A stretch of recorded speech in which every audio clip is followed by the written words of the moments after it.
j'ai été la découvrir en visitant leur site de production en Italie et ça m'a plutôt convaincu.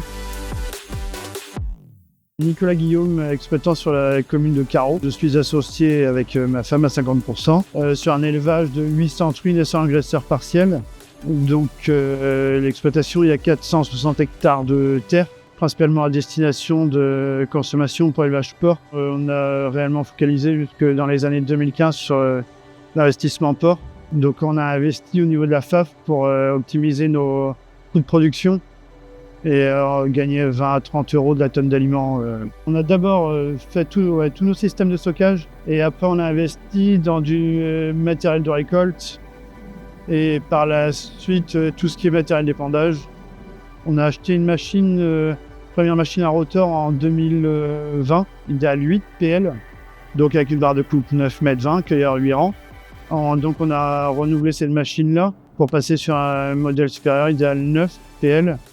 Et aujourd'hui, l'équipement qu'on a sur l'exploitation serait capable clairement d'avaler plus de surface.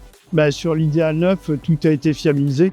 C'est une machine qui n'a eu aucun souci, qui est performante, qui a un travail de qualité. Parce que nous, avec le stockage qu'on souhaite, c'est un minimum d'impact sur les grains. Et les machines à rotor sortent un grain quand même de meilleure qualité. Ce qu'on apprécie de plus, c'est la gestion électronique. Après, au niveau confort en cabine aussi, une meilleure insonorisation. C'est un terrain quand même qui est plutôt vallonné. Donc la machine doit souvent régulièrement changer d'inclinaison.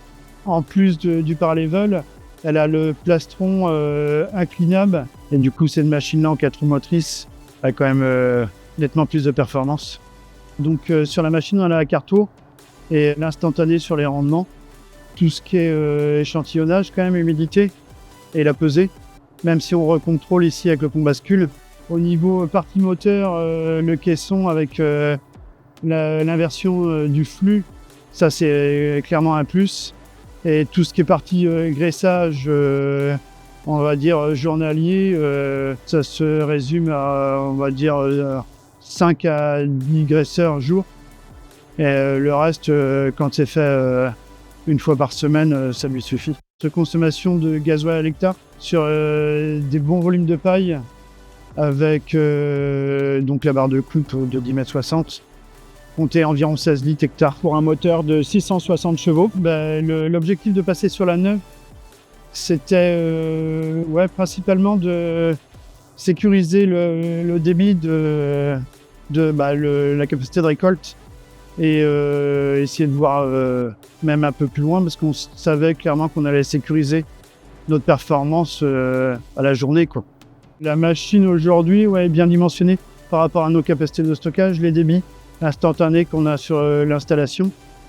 On va dire entre 3,5 hectares et 4 hectares en céréales. Et maïs, elle va être largement dimensionnée parce qu'au niveau de l'installation de broyage, c'est une installation qui va tourner environ à 40 tonnes. Quand la machine elle est capable de sortir 3 bons hectares à l'heure dans des maïs à plus de 100 quintaux secs, quoi. Et cette machine est capable de répondre à toutes nos attentes, quoi.